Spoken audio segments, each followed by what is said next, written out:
Hello. Welcome to the show. Let's get this countdown rolling.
Hello. Welcome to Easy Does It, a show where easy does it.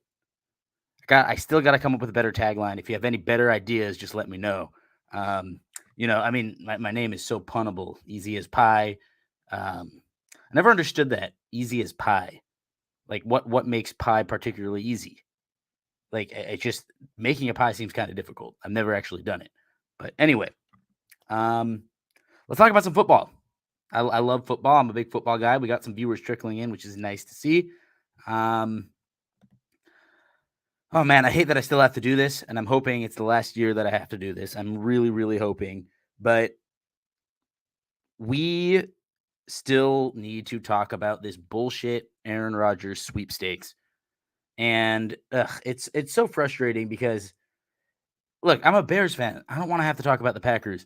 But the fact of the matter is the Bears don't make it to the playoffs unless they're able to beat the Packers. That is the reality of my childhood and the reality of my adulthood. You know, the Bears, except for 2001, before I was a fan, every year that the Bears have made a deep playoff run or a playoff run at all, they were able to beat Green Bay. And the one variable that gets in the way of Chicago being able to beat up on Green Bay is Throw Rogan himself, Aaron Rodgers. Man, I'd love to get this guy out of the division soon. There's just been a lot of rumors speculating about where he's going to go. Last thing I read is, the Jets are interested. They just hired Nathaniel Hackett as their offensive coordinator. And then I've heard rumors that the Indianapolis Colts want him. And, I could kind of see it happening. But really, I think that this whole show right now where Rodgers is just saying like, oh, I don't really know what I want to do. I'm not sure. I just got to take some time to think about it, but I don't want to hold anyone hostage. Like that's a bunch of bullshit in my humble opinion. Well, not particularly humble, just in my opinion. I think he absolutely knows what he's going to do. And I think that what he's going to end up doing is staying in Green Bay. And that kind of sucks for the Bears, objectively. Yeah, I'd love to beat him. I'd love to kick his ass. But at the same time, really, my disdain for him has never been about him. It's always been about Green Bay. It's always been about Green Bay. But that's enough. That's enough Packers talk for now, for the minute. Although, we might engage in a little bit more of it later because it is important to the Bears. It's important to the NFC North. I want to talk about the Bears, though. I was interviewed yesterday on Chicago Sports Podcast. Great show. Lots of fun. I had a great time with Cleet Campbell was the host. Thank you, Brandon Hyatt, for getting me on the show. It was really, really great. And we talked a lot about, we kind of gave our Bears offseason preview. And I just kind of want to reiterate what I talked about on that show. The first thing is, what was the first thing? Oh, yeah. So Cleet asked me if there's a blueprint for the Bears offseason. And I said, yes. I think that it is a lot simpler than people think, but I think that there are 4 things that the Bears need to get done this offseason.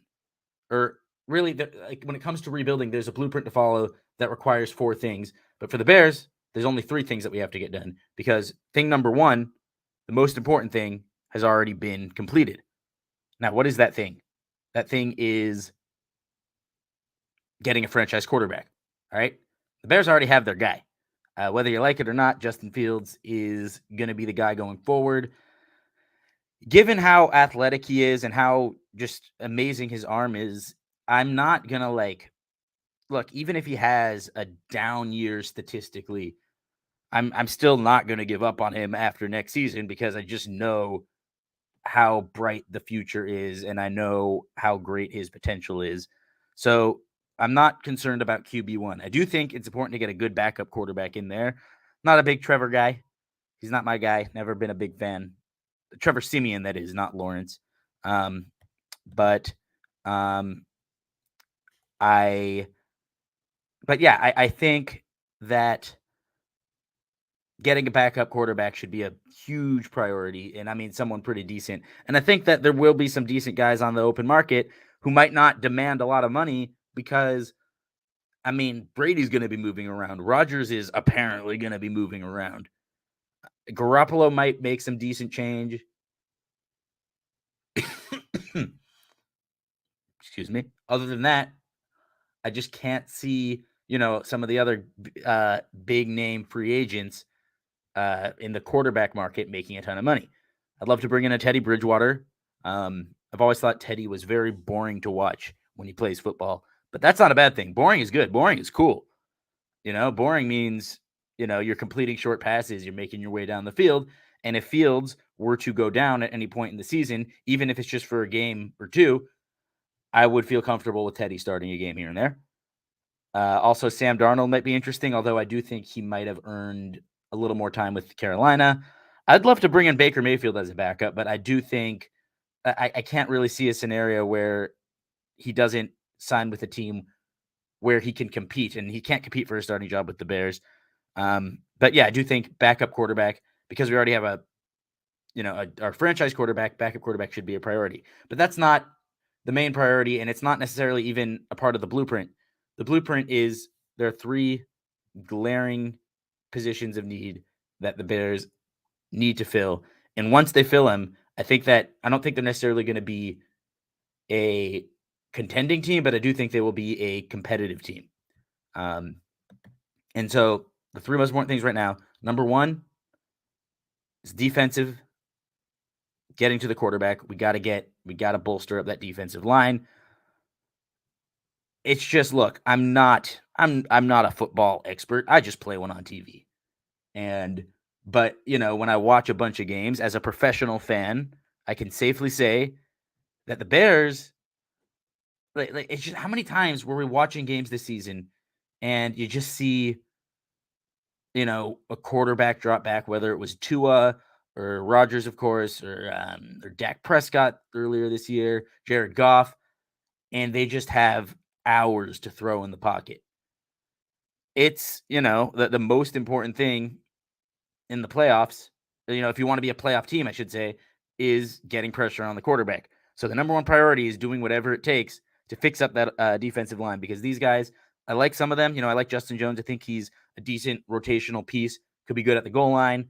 And, I don't mind him filling in every now and then. But, in general, this defensive line needs, it needs some major upgrades. And I've been saying that. I'm preaching to the choir. But, yeah, definitely number one priority on the blueprint is build the defensive line. Now, number two, Justin's got to have some weapons, some weaponry. I'm a big Darnell Mooney fan, huge Darnell Mooney fan. He's one of my, I like what I like about Mooney is his expectations coming into the league were very, very low. His scouting report on NFL Network, NFL.com, was basically small, undersized, will probably be a below average starter. He's an above average starter for sure. That being said, I think he's maxed out as a wide receiver 2. He could have some games where he's kind of like a wide receiver 1, but in general, he is at his best as a wide receiver 2 or a slot guy. I do like him a lot because he's not afraid to block. I think that is huge. And I think that, in a contract year, I could see him really amping that up a lot next season. Chase Claypool has all the tools to be a number one guy. However, he hasn't proven it yet. And that is an issue. I do think, the Bears were using him sparingly this past season because I think that their main priority was just getting through the season, even if it means phoning it in a little bit. And they didn't want him to get hurt because he's had a few injuries in his history. They want him ready for next year. That's my philosophy on it. I'm also kind of giving him the benefit of the doubt there. I'll admit it. But in general, he is as well a number two receiver. So the Bears have two solid, respectable number two guys. They need a number one. They absolutely need a number one guy. And the good thing is there will be a lot of number one guys on the market who are looking for new homes. DeAndre Hopkins, I'm a huge advocate for Hopkins. I don't, a lot of people giving me shit for this, but I don't care that he, about his PED suspension. I think football is part of football is getting an edge by any means necessary. From the words of John Madden, if you ain't cheating, you ain't trying. And, he invented the damn video game. So just saying, yeah, I don't give a shit about his PEDs. I think he's a great receiver. I mean, I know he's a great receiver. Still one of the best of the generation. Only 2 years left on his contract. Wouldn't completely break our pocketbooks. So he would be great. Although, I wouldn't mind seeing Devontae Adams in navy and orange either. I think that'd be great. T. Higgins, another very interesting option, and he's very young. My one reservation about T. Higgins is that he is very young, and the Bears already have a good amount of youth at the wide receiver position, and there's no way they're going to be in a situation to pay all three of Claypool, Mooney, and Higgins, unless some of those guys took more team-friendly deals. Although that's not a bad wide receiver room at all, and I'd be very happy with that too. But I think the priority should be getting a veteran in there or someone who's already signed a contract. DK Metcalf would be interesting, but just like someone with not necessarily playoff experience, but just big game experience and experience playing with a young quarterback. That's why Hopkins is my number one guy. I think Adams would be very interesting, although Adams has never played with a bad quarterback. If you think Derek Carr is a bad quarterback, shut up. He's fine. He's perfectly average. He's not bad. He's tier 3, tier 4. Anyway, Mike Evans, interesting. He might hit the open market. I've read rumors of, there's another name that was out there. Can't remember off the top of my head. I don't think drafting a receiver should be a number one priority because, like I said, experience is the most valuable at the position, first of all. And secondly, I think it's just when you have a young quarterback, you want to bring in older players who can help bring the most out of him. And then, once he has experience, once he's signed his big contract, that's when you want to bring in more youth and put less of a priority. I mean, still, you want veteran receivers always, but that's when you could get veterans at your WR3, WR4 positions.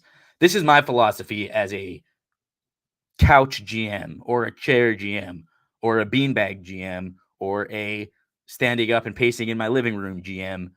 You get the idea. So, going back to the blueprint, number 1, pass rush. Number 2, wide receiver, but like a number 1 wide receiver, a big WR1. Number 3, I mean, you give him the toys, you just got to give him time to play with them. We got to bolster up that offensive line. We need an upgrade at center.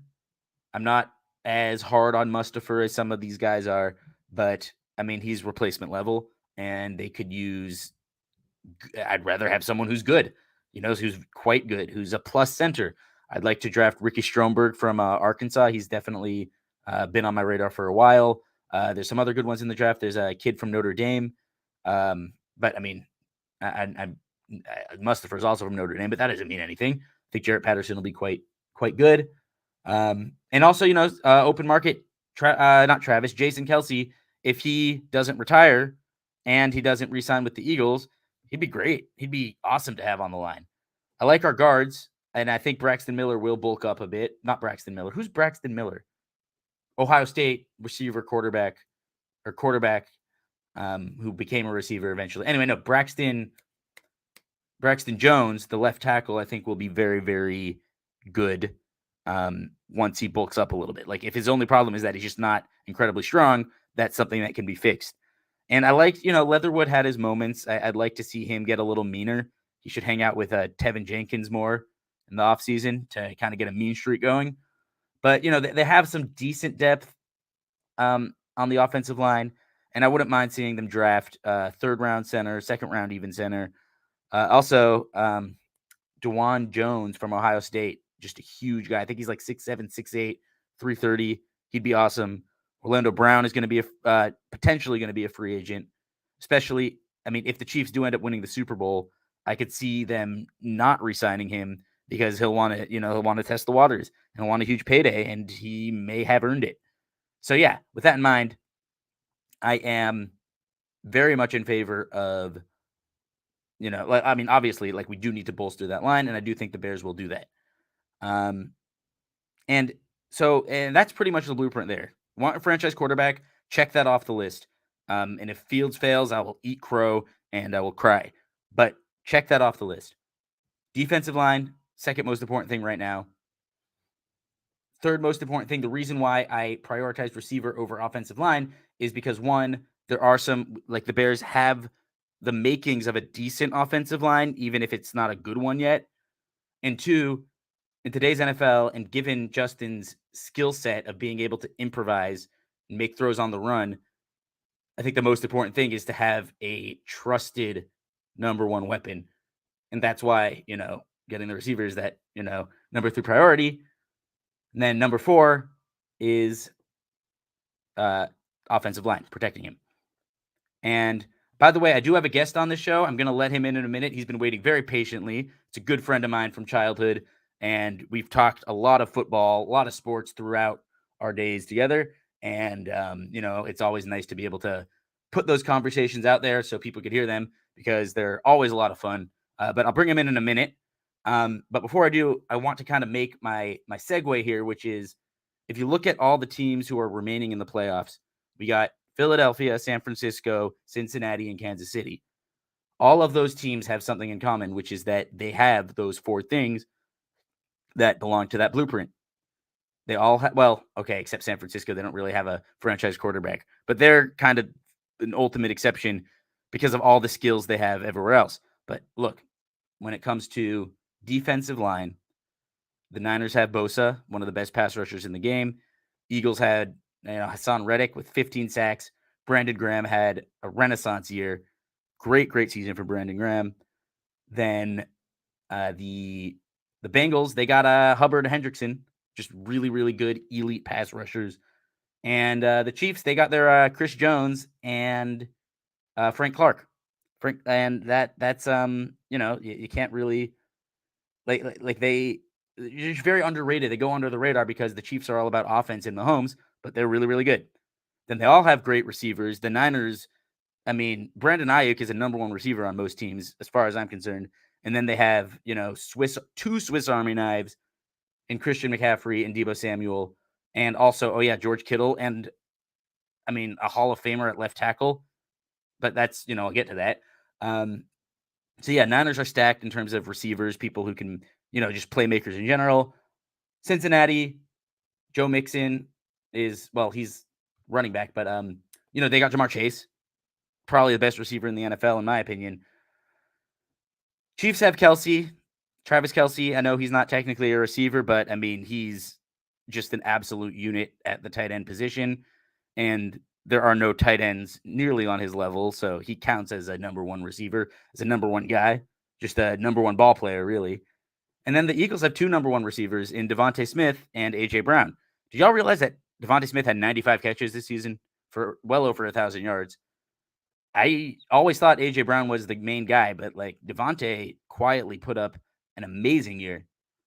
So that's, and they all, at offensive line, they're all really, really good. Like I said, the Niners, Trent Williams, Hall of Famer, anchoring that blind side for Brock Purdy. Brock Purdy, part of why he's so successful is because he's got time to sit there comfortably.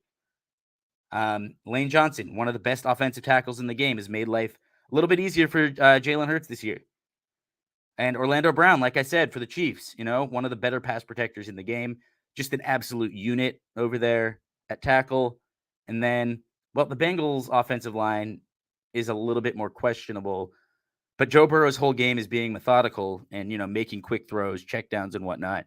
And their line has improved since last season.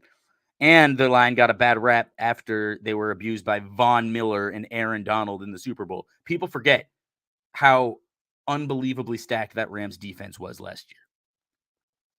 Anyway, with that in mind, we got some, moving off the Bears for a minute. We have some amazing football games ahead of us this weekend. And I'm going to bring in my friend, Evan Feldman.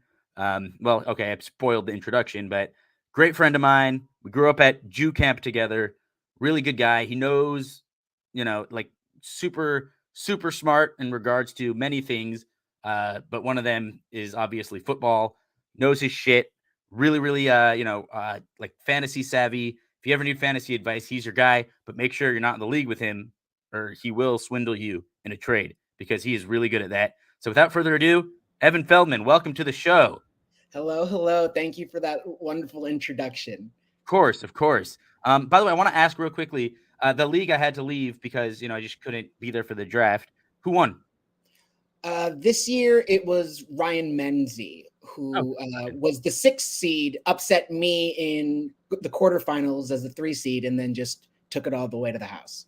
Fantasy football is evil, man. I'm telling you. It's just an evil game. I don't know about that. By the way, Elijah, I think there's a lot of stuff that you said that was really interesting. I was gonna ask you about that. But yeah, go ahead. So first, I think easy as pie is because it's just like super easy to eat. Like everyone just likes eating apple pie. Oh, it's convenient. Everyone likes it. Yeah, that's a fair point. I'm going to throw a slogan into the arena for your podcast of sports as easy as 1, 2, 3. That's pretty good. That's solid. Easy as 1, 2, 3. ABC, Yeah, no, that could be a segment too. That's really good. Yeah, A B C D easy, or like you remember the like A B C D F. Yeah. I got you. One thing I vehemently disagree with you about is Rodgers staying with the Bears, Rodgers staying with the Packers being bad for the Bears. Like, interesting. I think that Rodgers staying with them, for lack of a better expression, like undercuts them or handicaps them because of the fact that he's such an impact on their cap. Plus, while Rodgers is on the roster, it means that the asking price for Jordan Love is going to be dramatically lower because they have far less leverage to negotiate with. I think it prevents the Packers from getting weapons that would actually make them competitive this year. Look, on the one hand, yeah, man, I hear you. Like logically, it makes sense, right? Like he is such a burden on that salary cap. There's no doubt about it.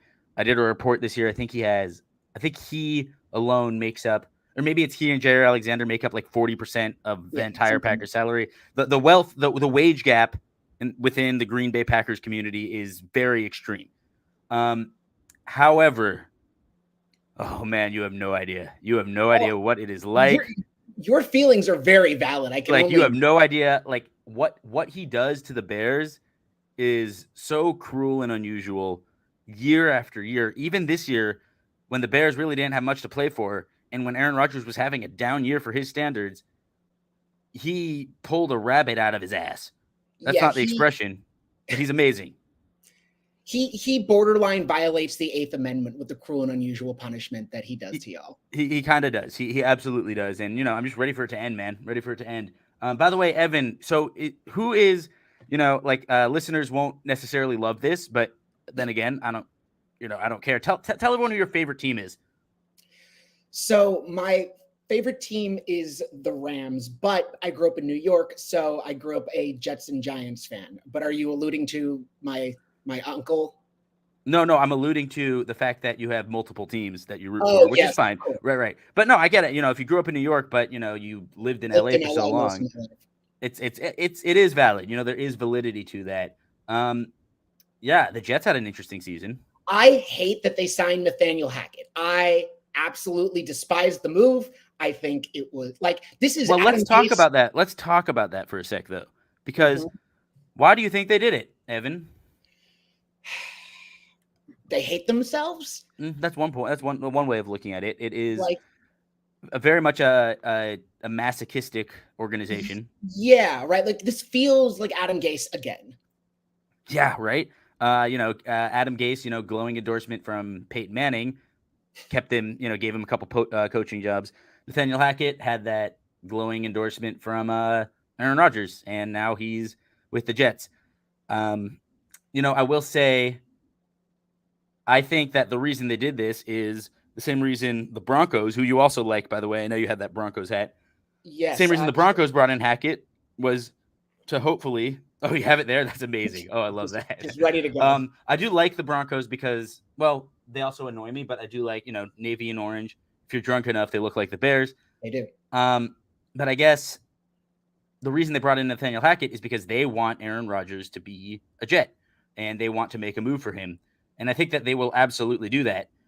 And look, I understand about the cap, and I understand the Packers will get assets for him, and I understand, Jordan Love's waiting in the wings, and I get the way the leverage works. I really do. I understand all that.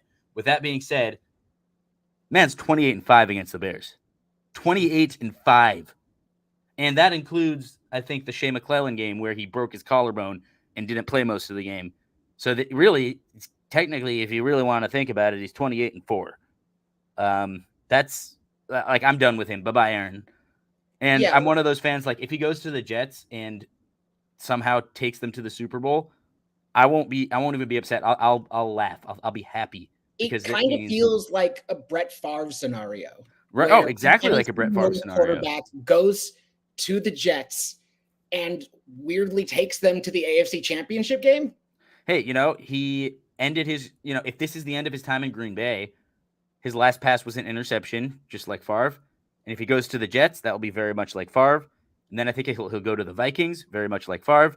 And then I think he'll defraud a bunch of welfare recipients in Mississippi, just like Favre. Just like Favre. You know how it is. You know how it is. But no, I'm just saying it's it definitely a lot of parallels there. The difference is Favre in Green Bay, like towards the end of his time in Green Bay, we were beating up on him pretty good. We were getting some revenge for the 90s.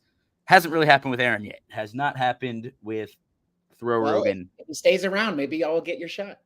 I mean, we've had our shots, man. Hopefully, yeah. Look, if he does stay around next year, I'm just hoping we could get him at least one time. It would be sick to get him in Green Bay, but either way, I just, I'm not picky. If we could just get him once, it'd be great. But we'll see what they do. What were you saying? I think that your blueprint on how the Bears can like really propel themselves moving forward is an interesting strategy for overthrowing the dynasty that has been the Packers over the course of the past decade and a half. I agree to that. First, with the backup quarterback thing, Bridgewater, not sexy. I think everything about that analysis was fine, right? Like, right. Good, solid. No one's gonna be like, wow, the Bears brought Teddy Bridgewater. Hell yeah, Bridgewater, baby. Job. Like, if Tyrod Taylor wasn't under contract with the Giants, I think he'd be a perfect fit if he doesn't get like stabbed in the neck by a medical coach again. Wait, that was a brutal thing that happened. I still can't believe that happened. But that's why Justin Herbert's career started. This is true. This is true. But I think that was really fair. Regarding getting to the quarterback, if the Bears don't trade their first overall pick, which honestly I think they probably should. I agree. They absolutely should. But if they don't, Will Anderson out of Alabama would be an excellent, excellent fit.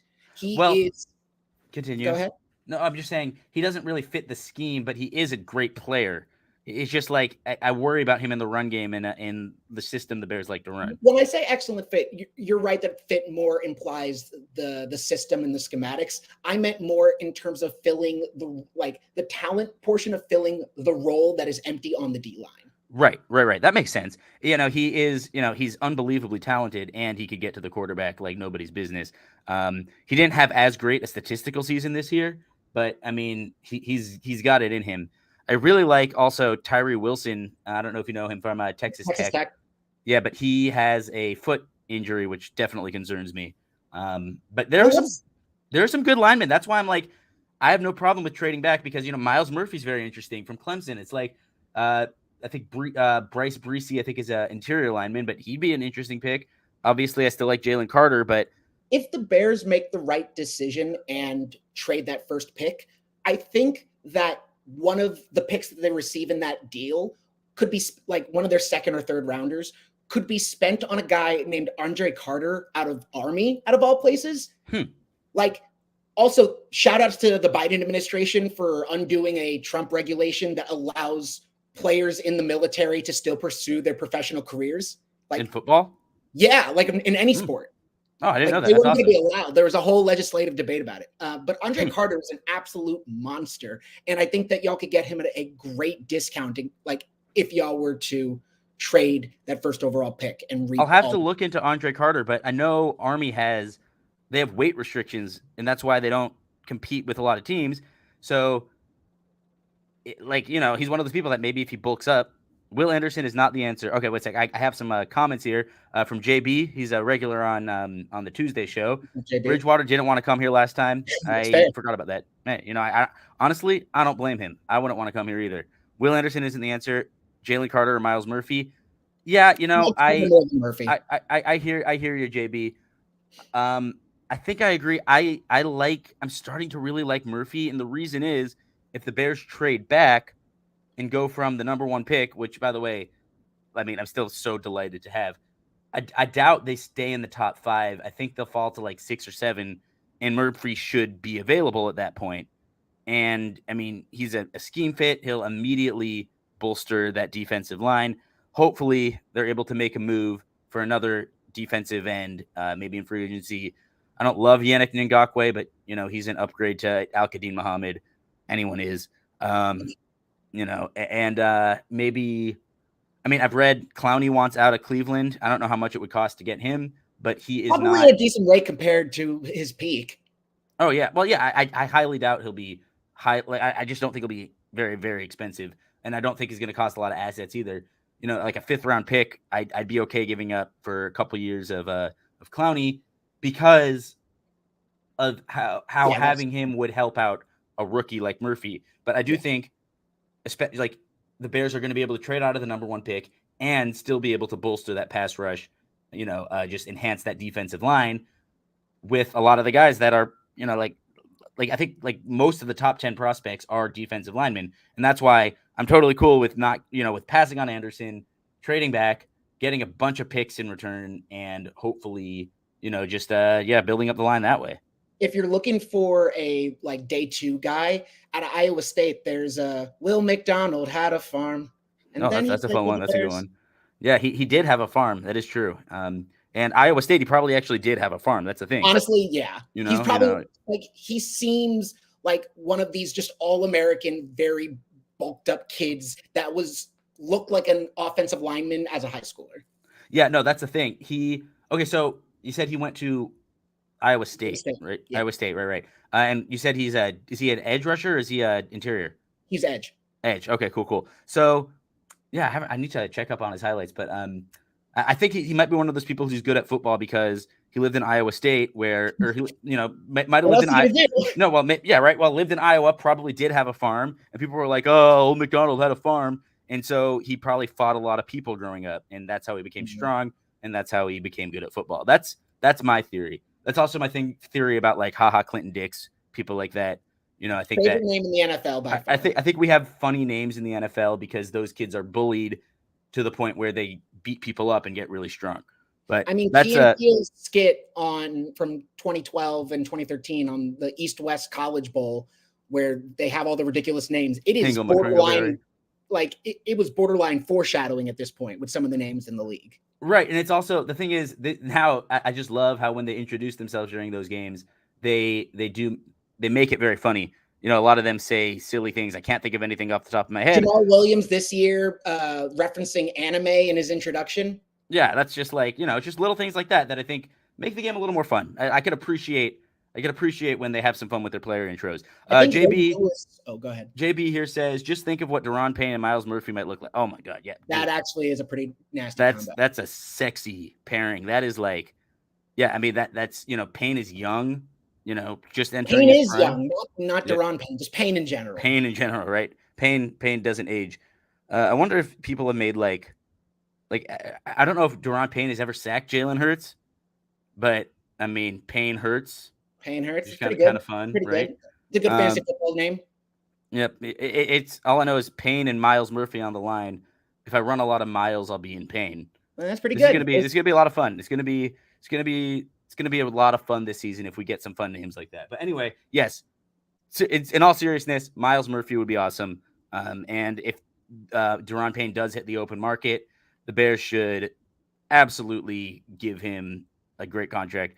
You know how much cap space we have, Evan? Just take a guess. It's like 100 million, right? Yeah, it's a little bit like 120 some million. It's ridiculous. It's insane. It doesn't make sense why they have that much money. But how I'll does take it feel, by the way, that your former head coach Lovie Smith is the reason that y'all have the first overall Thanks, pick? JB. Oh, that's a great question. I'm delighted. You know, I was so grateful that they won that game. I think Lovey, the part of why he won that game is because he knew he was going to get fired. Yeah. And he was like, you know, fuck you to the Texans organization. Which, by the way, is bullshit that they fired him. You know, what was he supposed to do with a roster like that? Yeah. After 1 year, it's ridiculous. Clearly, it was Lovie Smith's fault and not the fact that they're starting Davis Mills. Yeah, Davis Mills, who, by the way, like, I mean, people like Davis Mills because they were like, oh, he's pretty good for a third-round pick. But that's the thing. He's a third-round pick for a reason. He is meant to be. Don't tell Brock Purdy that, but yeah. Right. Well, sure. But that's a little different. I think you or I could play, or you and me together in a trench coat could play quarterback for the Niners. With Debo and Christian McCaffrey, like, come on. That's insane. That's like those are two just unbelievable players who dictate coverages and I mean, I have it like in Kittle, like, and I like that team is just stacked. I really do think, we'll get there and we'll talk about that in a minute. But I want to say, thanks JB for appreciating the joke. Always good. But yeah, no, I do think the main thing, obviously, you know, defensive line. What do you think about the receiver market? Yeah, so that was the next thing. So I think y'all made the right decision acquiring Claypool. I do think you overpaid, but we'll see how that ends up working out. I loved Mooney going into this year, and I was, as a person that focuses a lot on the fantasy and statistical angle, I was devastated by how poor he was doing early in the year. You and I had a discussion around mid-season, I think when the Bears had a Thursday night game, that changed my perspective and made me a little, like, bring back some of that endearment towards Mooney, because the kid can play. Sure. Fields hadn't turned the corner at that point. It was right around week 8 or so where Fields was starting to make the switch that catapulted that offense. And then Mooney really started to look like the promising guy that we saw last year. In years earlier. Right. Exactly. And that's kind of where, I'm at with him. It's like, early on when Fields was struggling, of course, Mooney was struggling as well, because you got to throw it to someone, and he was the someone who was getting thrown to. But then, after that Washington game, didn't exactly go. That was a terrible game, by the way. I was very upset about it. But, that's when Mooney kind of started to improve his game himself. And then, he started to have more respectable games. The Bears offense started playing a lot better. But then he got injured right before the Green Bay game, and he missed the rest of the season. So that also definitely played a role. I do think he would have had a much better season, obviously, like, if he was healthy the whole time. Right. I think he would have been I do think that he would have continued to put up his October numbers instead of his September numbers. But that said, I'm glad you have a respect for Mooney. And I don't think, however, D-Hop's the answer. I really don't. You're not a D-Hop guy? Oh, no, I love D-Hop. D-Hop's great. Fair. I don't think he's the solution for the Bears, because we know that the model for success in the NFL right now is surrounding, like, getting a quarterback, super talented first-round guy, on their rookie deal, like the back end of their rookie deal, surround them with a ton of talent while the quarterback is still cheap. Do you think that kind of explosion happens this coming season? I think it can. I think it absolutely can. Because the NFC is weak in comparison. And that's my logic, is like, I do think the Bears can make a deep playoff run if they get a lot of things right. And if they, I think Hopkins could be kind of that last piece. And I think he only has 2 more years on his deal. So it's like, we're not going to be handcuffed to him. It's not just 2 years on his deal. I think he has 2 years left in his prime. Like, I think that you are getting diminishing returns on D-Hop because he's 28 or 29 now. I think that y'all would be much better off, yes, getting a veteran receiver, but someone on their second or third deal, like that's a little bit younger. Like some Alan Lazard would, as a little rivalry aspect. I He's know not that good, dude. You know he's not that good. he's fine. No, but he's not. But we're looking for a number one. Remember, like we need. I'm talking some like a household name kind of guy, and I think that's not out of the question. So the receiver, it's interesting you brought up T. Higgins because I didn't realize that he only had a year left on his contract, and then I started thinking about it, and I was like, oh yeah, I guess that kind of makes sense. But the free agent market is not that strong for receivers this year. Like the guy that had the highest annual salary that's coming onto the market is Nelson Aguilar. I'm very much not an Aguilar fan. Our friends, Noah and Oren would not be, are not too fond of him either. But I do think, look, like, there's three I think it's going to be a trade, and I don't think they're necessarily, because the Cardinals are rebuilding, I don't think Hopkins is going to cost more than a 3 or a 4. If they can give up a 3 for him, good of a deal, then I'm thinking definitely a 4. 3, right. I'm thinking about it. There's 3 guys on the market that I think would fit the Bears. Well, remember, there are receivers who play well into their 40, like not their 40s, but like, late that'd be funny, but no, they're late-ish 30s. I mean, like T.O. was still very, very productive late in his career, even, in his Dallas days. I want to remind you, Julio and AJ go on the market this year, and we thought that they were going to break that trend as well, but they kind of... True, but I think Julio, I'm gonna check on Julio's stats real quick just because I have it up. When did Julio really start to fall off? And I think he did have I guess, he hadn't really played 31, 32. That's fair. I guess it really just kind of depends on the player. That being said, I mean, Antonio Brown, we all thought he was kind of washed. Last year, yes, I know he had his whole, like, he's the exception, not the rule, but he was still very, very productive until the whole thing where he took his shirt off and ran off the field. Oh, yeah, I know JB loves the idea of asking Jacksonville what they want for Ridley. I just don't think – I can't imagine – They just traded for him. Like, they're going to trade him before they have a down? Exactly. I can't imagine that they would trade him. And I know, look, like, I love Ridley. I think he's very, very talented. And I think that's going to be the steal of the like, trade deadline. It would be – yeah, I agree. And I think that, Jacksonville definitely took a gamble by trading for him, but I think it's going to pay off. Get it? But no, I do think he's going to be really good for Trevor Lawrence and co. But I don't think they're going to give him up. DK Metcalf, possibly. Yeah, he might want out of Seattle. Well, I mean, not after this last year, but yeah. Well, I've read that, a lot of people just want out of Seattle because it's just so far away from everything. And, with all this player autonomy, which is such a good thing, it's like, I could see a scenario where it's just like, we politely request a trade. But that's also slightly wishful. I'll fully admit that. I wouldn't. Mike Evans also, I think, is a good option for sure. I mean, if they can get him, but I mean, remember the Bucs don't have a lot of money.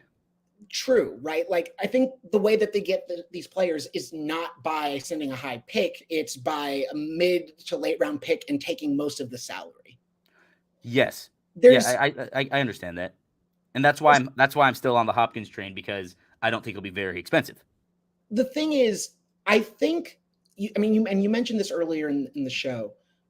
What the Bears need is exactly what the 49ers have, and that's Swiss Army knives. Right? Well, the Niners have, like, I mean, they're best too, obviously. Yeah, insane, but yes.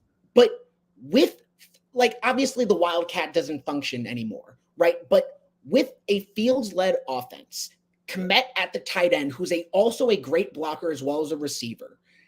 You line up really Mooney and Claypool, and then probably Herbert in the backfield if they don't draft anyone. Or if they don't sign Montgomery, which I still think they should pay him, but that's the whole other. I don't think they're going to re-sign him. That's fair. We'll see what they do. But okay, so Herbert in the backfield and whoever else. And then a Swiss Army knife that can do a little, like, somewhere in between Debo and Taysom Hill. Like, that's kind of funny. I don't know if those players exist.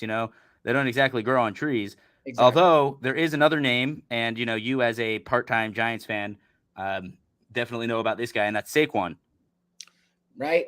Do you think he'd be? I mean, just imagine, like, forget real football for a minute. Imagine playing Madden with the Bears and running the option Justin with Fields and Fields and Saquon. Saquon Barkley, disgusting. Right, but no, but in real life, back to reality. Like, do you think that you think that RPOs would be really, really nice in this offense.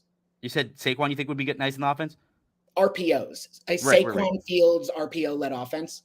That'd be nice. Yeah, no, and I think that the way the appeal of Saquon is, the downside is injuries for running backs. The appeal is, I mean, like he just does everything. He dictates coverages. He's amazing. And I wasn't super high on the idea of getting Saquon, but a couple of my colleagues here at CCN definitely kind of swayed me in the maybe we should make that move direction. Although I'm still a big Montgomery fan. I'd like to see them sign him to a team friendly deal that's front loaded, because otherwise, what are we going to do with all this money? It's the best problem to Oh have. man, I'm so sorry for all this money you have. Right? So sad. But no, I think I wouldn't even mind tagging Montgomery. Like, 19 million, because like are they really going to spend the other 100 every dime of the 107 million in free agency? Yes. Two, I think that money is how old is Montgomery? 26? I think he's 25. I think he's a little younger than I am, so I think he's 25. I mean, like, I think it would, and again, I know that you won't like this, but I mean, you'll like it in terms of pulling from them. Aaron Jones goes on the market this year. Hey, I'd take it. I like Aaron Jones as a player, kind of. So yeah, no. I have nothing against bringing in former Packers. Like, the thing that would make me happiest is if the Bears traded for Devontae Adams. Yeah, I mean, it's not going to happen, but like, I'd love that. But no, I think Aaron Jones, he's an interesting option. I just don't think. I think Aaron Jones has benefited from lightly stacked boxes by virtue of playing with Aaron Rodgers. So like is Betty White, by the way, benefited from lightly stacked boxes. I don't understand that reference. It's okay. We'll talk about it when we're over. We'll talk about it after the show. That's fair. But yeah, no, I'm like, I wouldn't mind, seeing Aaron Jones in navy blue. Maybe he give us some insight on what the Packers do over there that makes him so good. But yeah, no, I mean, really, I'm just excited for this offseason. I think it's going to be a lot of fun. I'm hoping Ryan Poles gets these moves right. Like, I dread the day when, it's like with the first round selection, the Bears select CJ Stroud or something like that. And it's just like, everything goes back to square one. But that's not going to happen. Don't worry, guys. Don't worry, listeners. We have more listeners now. That's nice. They're trickling in nicely. So if they were to, like, I agree with you. They probably shouldn't be trying to get their number one receiver early in the draft. But if they wanted to sneakily get a number one in the second round, I think, and I'm going to butcher this man's name, I'm so sorry to his entire family, but Jackson Smith and Jiba out of Ohio State has had a really up and down career as a receiver. Like, yeah, he's got mixed reviews, but no, look, there are a lot of really, really talented receivers. I don't think Quentin Johnston is his name from TCU, or yeah, but he's going to go in the first. He'll go in the first round. But if the Bears trade back, and like, let's say they trade with, I think, like a Seattle who has like a couple early picks, yeah, then maybe he falls to them, and like that I would understand if they have a couple first round picks, if they used one of the early ones on a receiver of his caliber, and then picked a defensive end later in the first round, because, like, again, very, very stacked defensive end draft this year, much like last year, by the way. Yes, but really, I think that long term or short term, I think the Bears are still preparing to beat the. We got to have answers for the Packers and the Vikings. Long term, I think that we're going to have a lot of answers for the Lions. I was going to say, I really think the Packers are declining. I think. Oh, I hope you're right, man. I think the Vikings, this was their peak. Like, they're not doing better than this. Not with Kirk. Yeah, no, not with Kirk.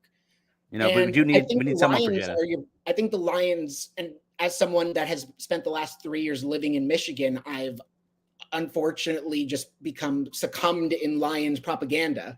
But fair enough. It's a really talented roster. Like, no, the Lions are, and I'm honestly, I'm pro Lions on this podcast because they beat the Packers to end the season. So this is going to sound like a hot take, but depending on what the Lions do in the offseason, we may be talking about them next year, like late in the year.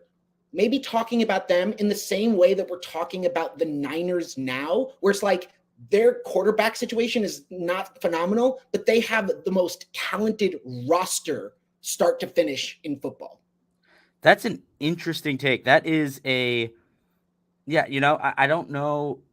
Like, I mean, look, like when it comes to dudes, right, and just like players that are good, I think, Niners, I think Chargers have, a ton of very talented players, Eagles, but yeah, the Lions might be up there, especially with Aiden Hutchinson being as good as he is. The Lions became the first team in NFL history to have 2 rookies have 8 sacks apiece. Is that true? At least, yeah. That's amazing, Hutchinson, man. Hutchinson, of course, but then a guy that they brought up from the practice squad, I think it's like Jason Houston. The Lions kind of proved this season that like if you don't win the Super Bowl, James Houston. James Houston, right. He forced a fumble against Hall, actually. Oh yeah, I remember. I wonder if he's related to Justin Houston. I thought that as well. Yeah, and that's not like an unrealistic. But no, they're crazy. And I mean, Aiden Hutchinson, he is like he's a monster. I thought he was going to be good. I liked him in college. I didn't think he'd be this good. Like he's just a fantastic player. Yes, Okudah, really, really good. I'm excited to play the Lions in the future because I think we're going to have some really, really good matchups. Okudah got Justin Fields for a pick 6 earlier this year. And then Fields, schooled him by outrunning him for a touchdown on the very next play. And then the Bears missed the extra point and lost the game. But point is, I think that, Bears-Lions the first time is indicative of what this rivalry is going to look like in the future. And I'm excited for that because I don't hate the Lions like I hate Green Bay. And I hope you're right, man. I hope that Green Bay is on the decline. But I still think, like I said, short term, I still think the Packers, if they keep Rodgers and, make some moves, which, very big if, have the edge. And Minnesota, I think still, I think they might have one more year left of, just supreme luck. Yeah. And, they still have a lot of really talented players. They have Jeff and Jefferson and Hawkinson. Yep. Just so much talent. Cook, they have Madison. They have a lot of sons. Yeah, right. Don't call me son. Shout outs to the sun god, Amon-Ra St. Brown. Every time Alexander Madison has a carry, I'm like, what's your name, man? Alexander Madison. Yeah. Oh, and by the way, I want to talk about JB's comment here. Jalen Hyatt from Tennessee, 4'13", 140, better than Velvet Jones. Quick. Great. I like him too. I also like Zay Jones from Boston College. He reminds me, he's got a little bit, I don't want to overhype him, but he's got a little bit of a Tyreek Hill to his game. But I will say, I'm not ready to give up on Velus Jones, JB. And the reason is, I was looking into it, and, when we were going to have Marty Booker on the show on Tuesday, a couple Tuesdays ago, he was a 3rd-round pick. He did not have a great rookie year by any means. Bernard Berrien, who I've been reaching out to, he also, had a very respectable NFL, really good NFL career. He was also a 3rd-round pick for the Bears, and he did not have a great rookie season either. Point being, Velus definitely struggled, and there were moments when he made me want to bang my head into a wall.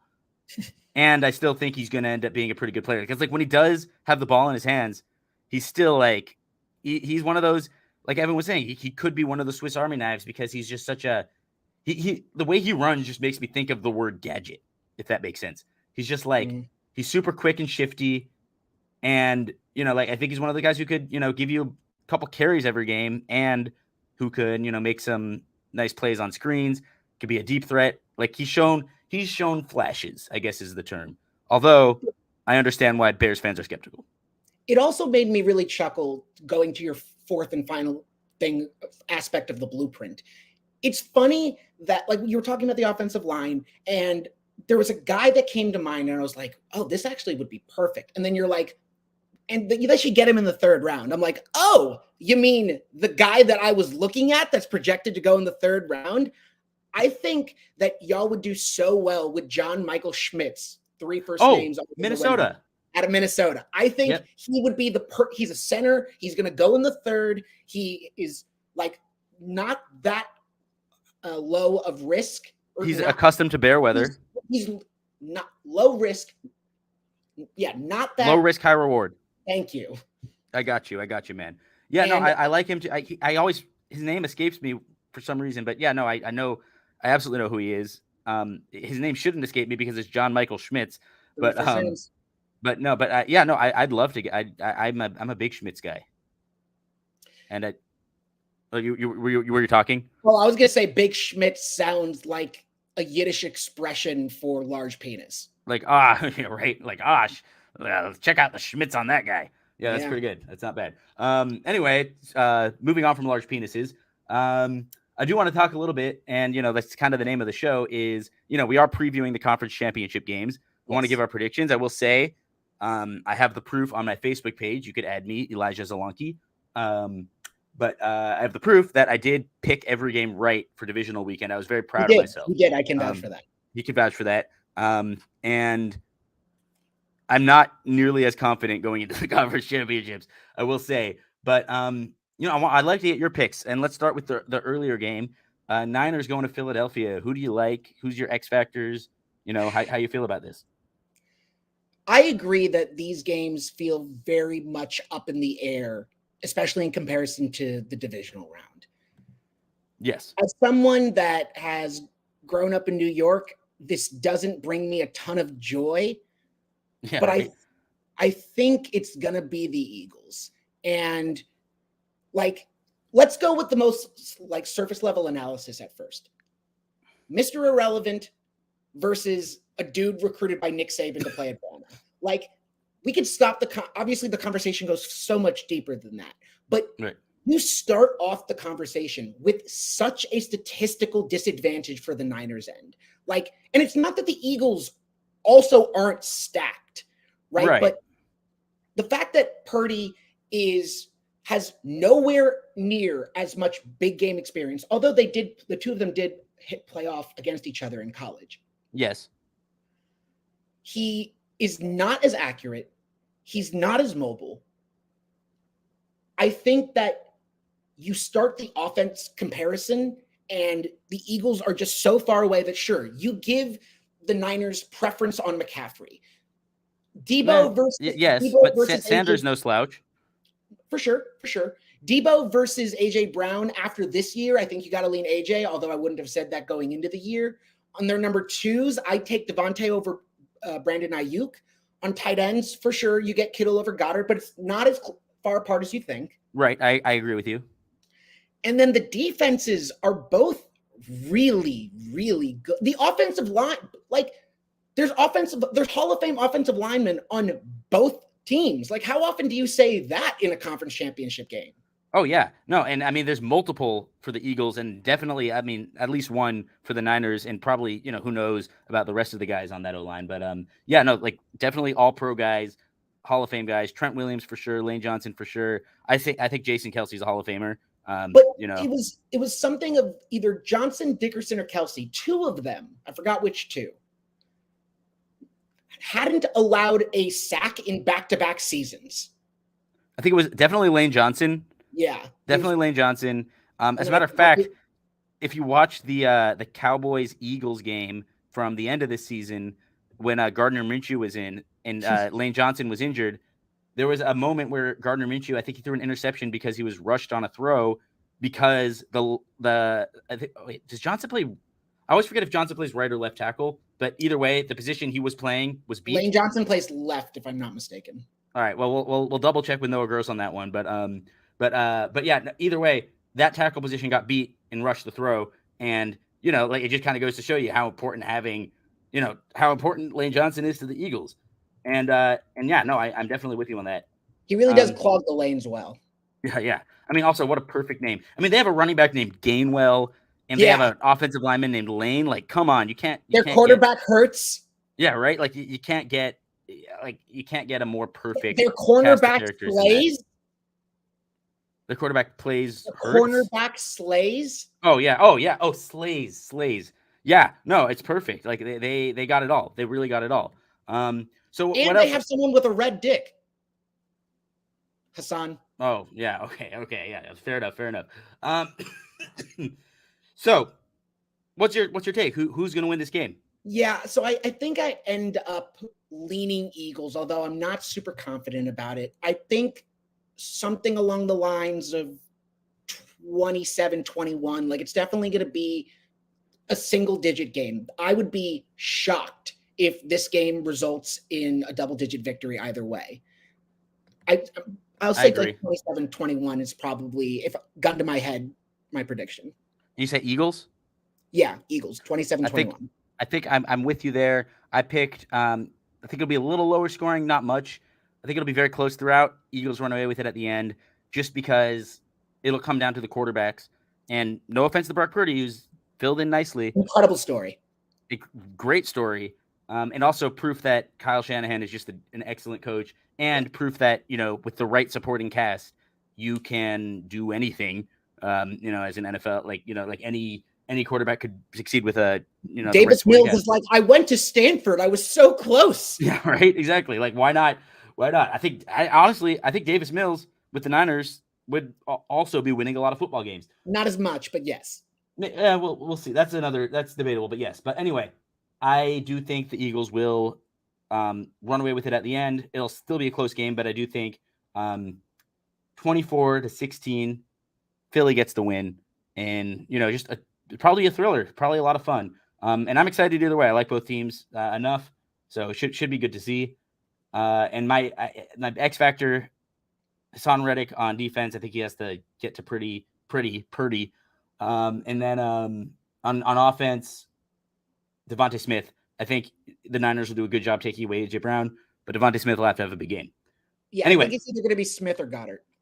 Goddard. Oh yeah, I think Goddard will get a touchdown. That's my like if I had to bet on it, like if I had to put a bet, I think both tight ends will score a touchdown for each team. That's fair. Moving on, AFC Championship. Speaking of tight ends, you got your Kelsey going up against whoever the hell the Bengals have at tight end. Is it Sample? Is it Hurst? I don't know. It's Hayden Hurst. Hayden Hurst, right. Pretty good player.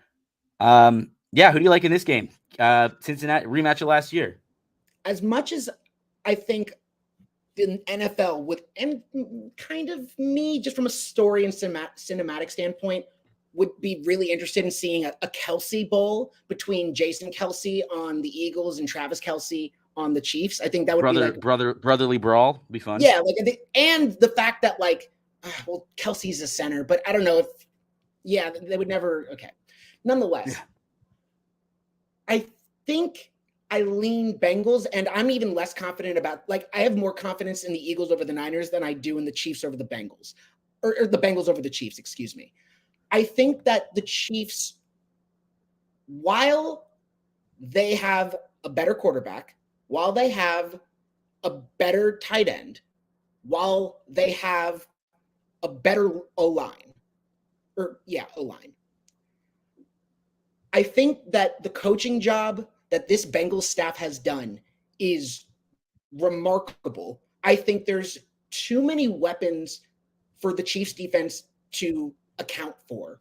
And I agree. Sure, Mahomes is a step above Burrow. Absolutely. But right.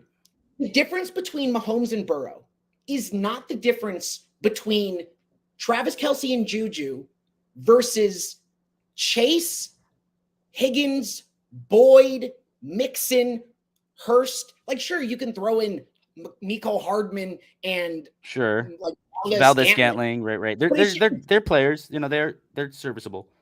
Yeah, I like Pacheco. I think Pacheco is a really good running back. I will say.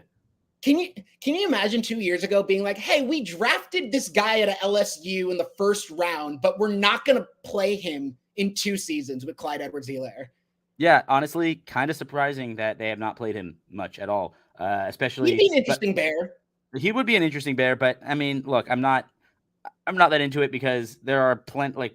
I'd like to draft Brandon Thomas out of Memphis in the 7th round personally because Memphis is RBU, but that's not the point. But yeah, no, I mean, look, I love. What was I going to say? I do like Pacheco. I think he's a good running back, and I think that they might rely on him more, and I think they should rely on him more in this game if they want to win, because last year putting it in Mahomes' hands all the time clearly did not pay off, and also he's got a high ankle sprain. It's not a slouch. That's not a that's not a jokey injury. That's an angle that is going over people's heads a little bit. He went back into the game hurt. Yeah. Burrow's no player this deep into the season is at 100%, but Burrow's healthy. Burrow's fine. Oh yeah. And I think that makes all the difference at this point. That being said, I also think this is a tough game, man. This is a tough game to predict. Let's see. Right now we got Philadelphia is favored, by the way, -2.5. Okay. And the Chiefs are favored -1. That's glorious. That's just glorious. So who do you take? Who do you take? Oh, sorry. Wait. I was going to say, do you think Jerick McKinnon continues his unrealistic pace of scoring touchdowns? How many in a row does he have now? Oh God. I remember he had 4 or 5 at one point, but I think he's like 11 on the year. Let's see. This is the most exciting part of the podcast for everyone to watch us. Google. Hell yeah. Looking up stats, baby. But yeah, no, I do not think he will continue that trend. You know what? I'm going to look it up. You give your prediction.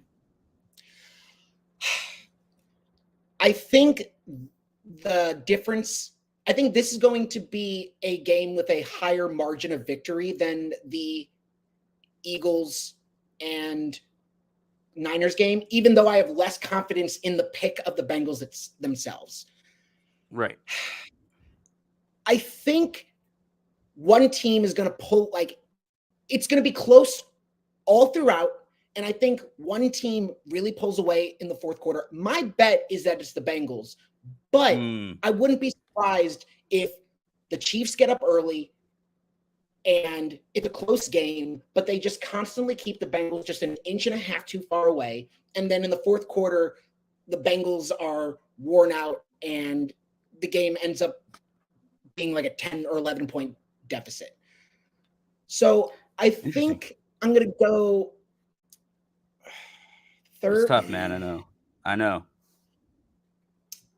It's hard because it's hard to bet against either quarterback.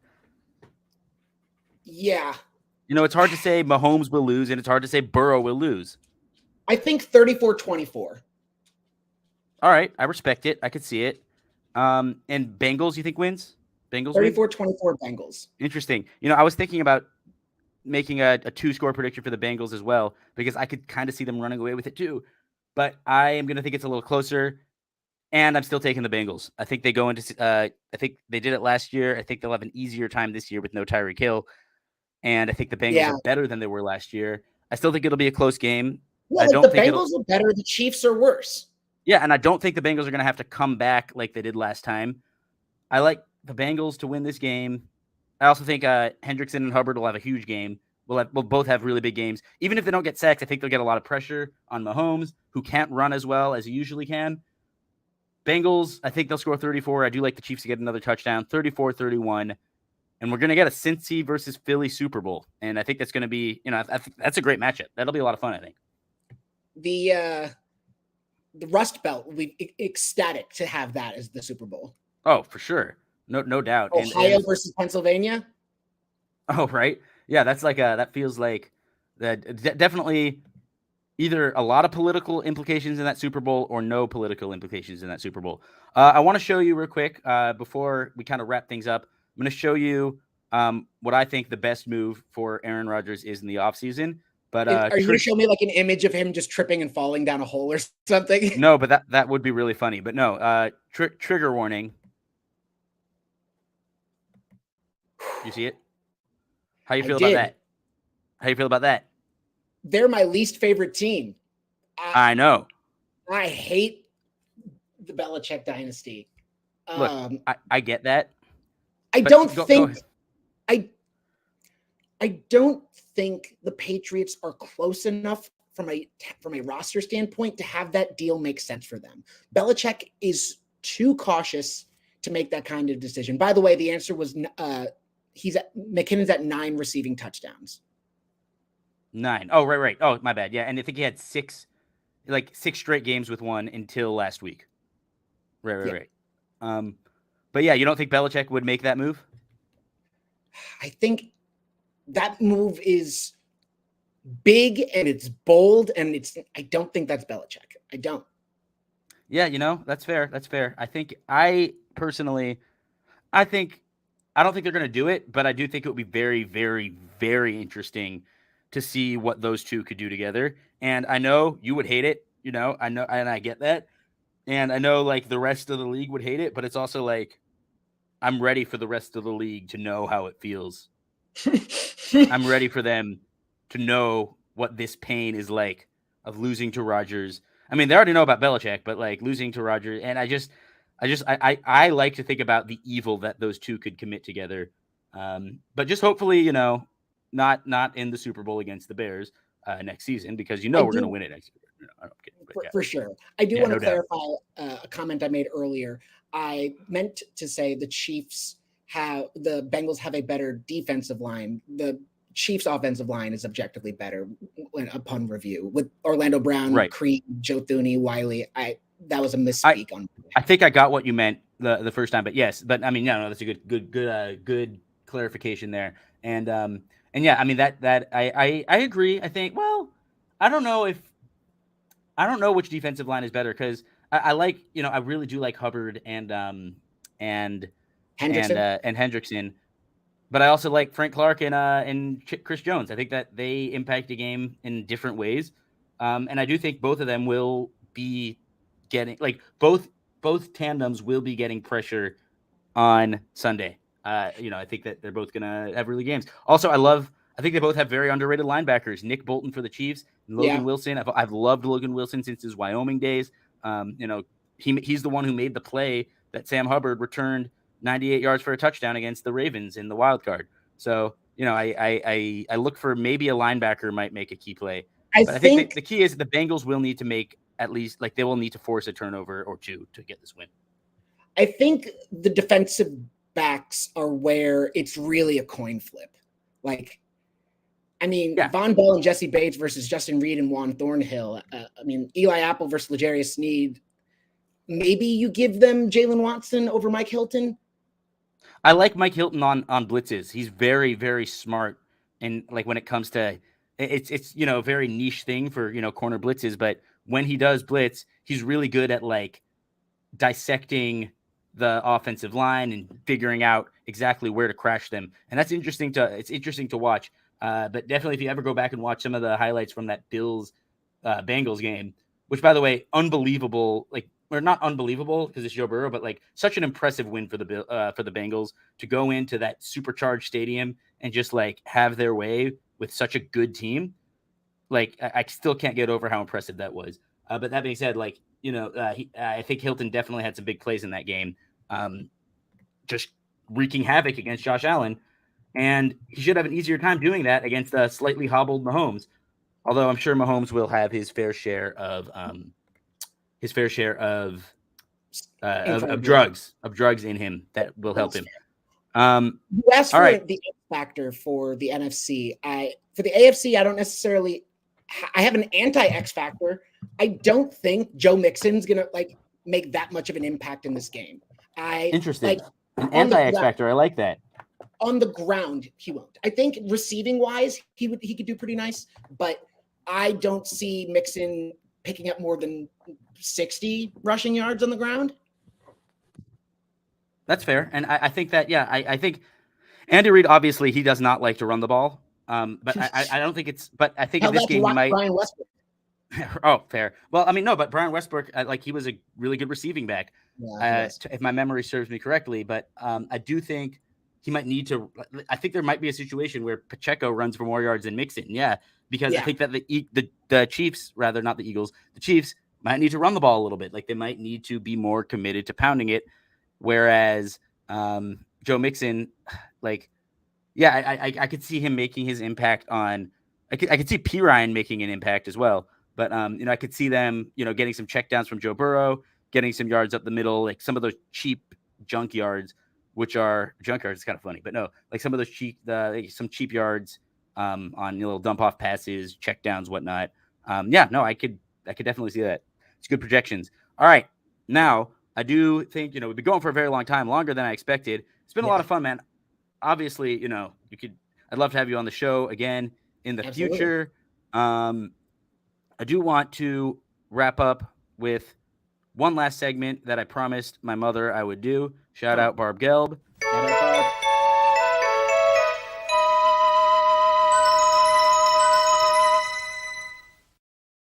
So my mom has some questions for me that she wants me to answer.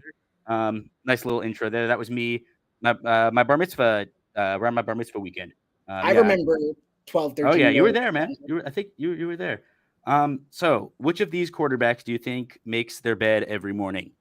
Good question. And she said Brock Purdy, Joe Burrow, Josh Allen, Trevor Lawrence. I think I have a clear answer, but go ahead. I think they all do except Josh Allen. What do you think? I think if you had to pick one, I think it's Trevor Lawrence. I think that kid has, for a decade and a half, has spent every single day being like, my goal is to get to the NFL. I'm going to make my bed. I'm going to eat right. I'm going to play football. I'm going to study, and I'm just going to go to the NFL. Like, I think he just does everything by the book. No, that's valid. No, I think I agree with that, especially because he was just such a highly sought after prospect for a very long time. And then let's see. Can the players smell when they're playing? Yeah. Yes. Wait, what does she mean there? Like, are they capable of smelling when they're like playing? At all? Like, is she asking, do they lose their sense of smell? Yeah, I think they can smell when they're playing, Mom. I'm not entirely sure what you mean by that. And then, I'll cut this one. Like, she's got a lot of. Tell me, like, what she says about that. I would. Yeah, I'll definitely let you know. And there's 9 questions. I'm going to keep it to 3. I'll ask one more. And this is a good one. And this is this one pretty much almost goes without saying. I mean, I know your answer to this, but she asks, is it better to start the game on offense or defense? Defense, I'd say, because when you elect to defer your choice until the second half on the coin toss, it means you get the ball in the second half. So yes, you might start the game on defense and the other team might score on you, but no matter what, it means you're getting the ball at halftime. So I always, in Madden, obviously, and in real life, I always prefer when the Bears start on defense. Do you think that that's your view on that is shaped by the fact that you grew up a Bears fan? Like, do you think if you grew up, say, like a Colts fan with Peyton Manning? Yeah, that was cool. We both said the same thing, but yes, I do a little bit. Yeah. Because I think if I was, I'm definitely defensive minded because I grew up watching Urlacher and Briggs, and Charles Tillman, of course, the GOAT. But yeah, to answer your question, maybe a little bit. And I also think that, like, it is nice to know that, like, even if you're trailing in the first half and things aren't going your way, that you are getting the ball to start the second half. So I do think, just philosophically, I don't know. Do you have a different perspective? Like, the impulsiveness within me, very much like in Madden, likes to receive. But strategically, I do think that from a real pro football standpoint, that the momentum shift that comes with, they're getting the ball in the second half. Like, I think the game feels winnable for both sides at the beginning because the score is literally 0. No matter what the score is, the team receiving in the second half gets that kind of psychological boost going in of, okay, we get the ball, like, we have a shot to either put away the lead, take the lead, make a comeback. I think the psychological advantage is there. I agree with that. So yeah, those are good questions, Mom. Still a little confused about the smelling one. But yeah, that's a good way to wrap up the show. And like, that is the first, like, official segment that I've done on this show. So that's really fun. I think we'll keep it up. Yeah. Anyway, thanks a lot, Evan, man. This was great. And like I said, I'd love to have you on again in the future. We'll talk, we'll definitely, maybe you'll be on to recap our predictions from the conference championship. Absolutely, my man. And I still have your Bears yarmulke from Israel, by the way. Oh, yo, thank you. You gotta, when you're in LA, let me know. We'll make sure I get that. Absolutely, my friend. Much love to you. And I'm gonna end the show with my favorite segment. Well, what happened was that second game, we got our ass kicked, or the second half. We just got our ass totally kicked. We couldn't do diddly poo offensively. We couldn't make a first down. We couldn't run the ball. We didn't try to run the ball. We couldn't complete a pass. We sucked. The second half, we sucked. We couldn't stop the run. Every time they got the ball, they went down and got points. We got our ass totally kicked in the second half. That's what it boiled down to. It was a horse performance in the second half. Horse. I'm totally embarrassed and totally ashamed. Coaching did a horrible job. The players did a horrible job. We got our ass kicked in that second half. It sucked. It stunk. What the hell is even that?